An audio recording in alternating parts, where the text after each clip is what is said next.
বেশি ভরসা রেখেছেন, বেশি আস্থা রেখেছেন, বেশি দায়িত্ব রেখে দিয়েছেন কাদের উপরে? ছাত্রদলের উপরে। কে দিয়েছেন? দেশ নায়ক জনাব তারেক রহমান।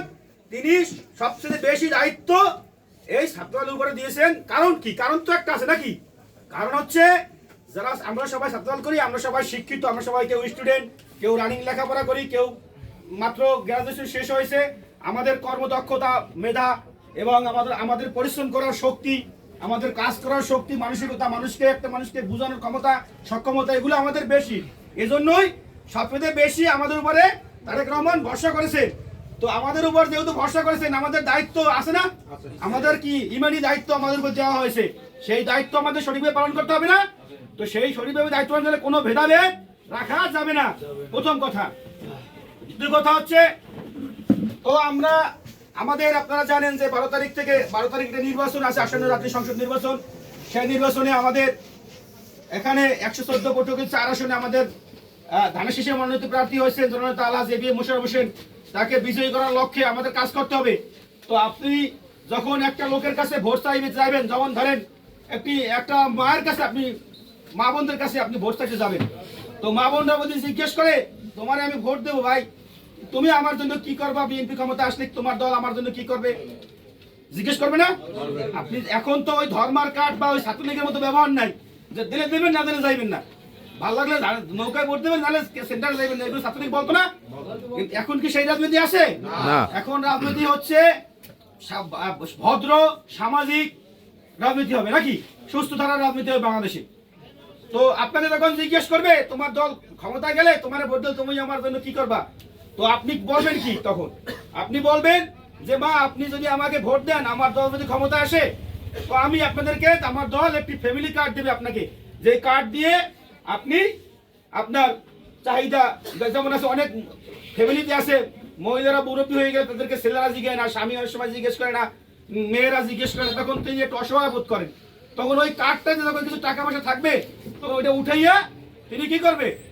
তিনি তার সাধ্যমতো খরচ করতে পারবে। এটা আপনারা মা বোনদেরকে বলবেন। যখন একজন আমাদের কৃষি প্রধান অঞ্চল, যখন এখানে অনেকে কৃষি কাজ করে, তখন কৃষকদের কাছে যদি আপনারা ভোট চাইতে যান, কৃষকরা বলবে ভাই আপনার দলের ভোট দিলে আমার দল কি করবে আমার জন্য, তখন বলবেন যে ভাই আমার দল যদি ক্ষমতায় আসে, আপনাকে একটি কৃষক কার্ড দেওয়া হবে। সেই কৃষক কার্ড দিয়ে আপনি বিনামূল্যে সার পাবেন, কৃষি পণ্য বীজ পাবেন, আপনি ঋণ পাবেন, আপনি আর বিভিন্ন ফ্যাসিলিটিস পাবেন। এগুলো আপনারা কি তখন তাদেরকে বলতে পারবেন। তো এরপর আসছে কি, ইমাম মুয়াজ্জিনরা সবসময় অবহেলিত থাকে, তাদেরকে দেখবেন মসজিদে ভালোভাবে বেতন দেওয়া হয় না, এই বিভিন্ন তারা বাকি থেকে মাসের পর মাস, তাদের কি সংসার আছে চলতে অনেক কষ্ট হয়। তো কি করবেন? তাদের কাছে যখন ভোট চাইবেন, তখন তাদেরকে বলবেন কি যে ভাই আমার দল যদি ক্ষমতা আসে, প্রত্যেক মাসে, কথা বলো না, প্রত্যেক মাসে আপনাদেরকে একটু সম্মানী দেওয়া হবে। এটা বলতে পারবেন না আপনারা? জি, অবশ্যই বলতে পারবেন, এগুলো আপনাদের দায়িত্ব আছে। তো আবার আছে যেমন খেলাধুলার জন্য আপনাদেরকে স্কুল শিক্ষা ব্যবস্থাপনা কি করবে? শিক্ষার জন্য স্কুলে ভাষা শিক্ষা দেওয়া হবে, ধর্ম শিক্ষা দেওয়া হবে, তারপর আপনার খেলাধুলার শারীরিক শিক্ষা দেওয়া হবে। এগুলো বিভিন্ন আপনারা জানবেন এবং মানুষকে বুঝাবেন। তারপরে আপনার আছে স্বাস্থ্য খাত, এই প্রত্যেকটি ইউনিয়নে একটি করে ক্লিনিক করে দেওয়া হবে। বিএনপির যে পরিকল্পনা, আপনারা যখন ভোট চাইতে যাবে, মানুষ জিজ্ঞেস করলে এগুলো আপনাদেরকে বলতে হবে, না জানলে বলবেন কি? এগুলো আমরা যখন এগুলা বলি, মনোযোগ দিয়ে শুনবেন, এগুলো মানুষকে বলবেন।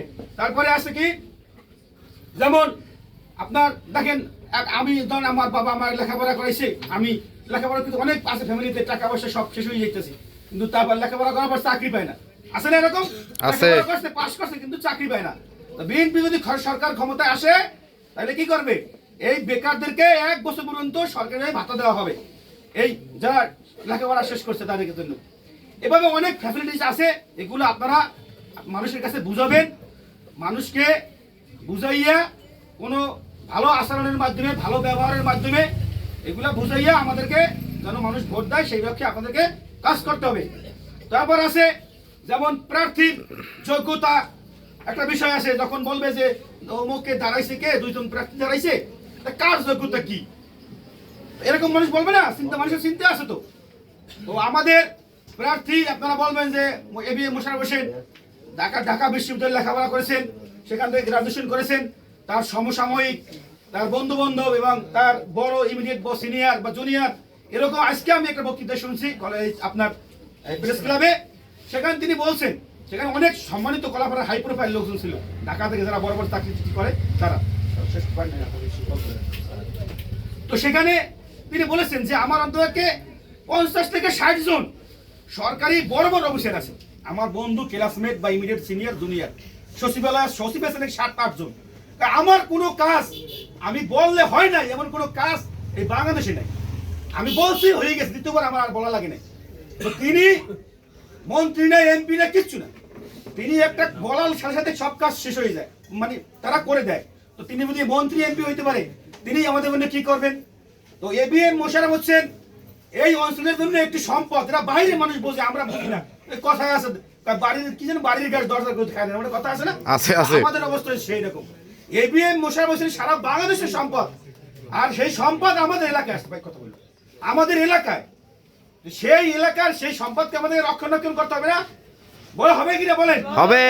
আমরা যদি এবিএম মোশাররফকে যদি রক্ষা করতে না পারি, তাহলে এই ব্যর্থতা, এই কপাল পোড়া জাতি হিসেবে আমরা পরিণত হব, ঠিক। অবাগা জাতিতে আমরা পরিণত হব কলাপাড়াবাসী।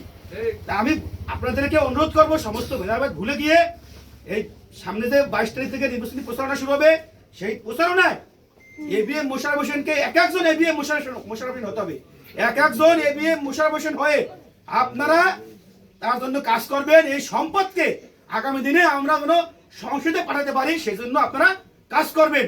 সে মানুষের আগে নিজের পরিবারকে ঠিক করবেন, আবার আত্মীয় স্বজন পাড়া প্রতিবেশী সবাইকে আপনারা ভালো ব্যবহারের মাধ্যমে ভালোভাবে বুঝিয়ে শুনিয়ে যুক্তি দিয়ে, কোনো বার্গেনিং নেই, কোনো জোর জবরদস্তি নাই, কোনো কিছু নাই, ভালোভাবে মেধা দিয়ে বুদ্ধি দিয়ে বুঝিয়ে যুক্তি দিয়ে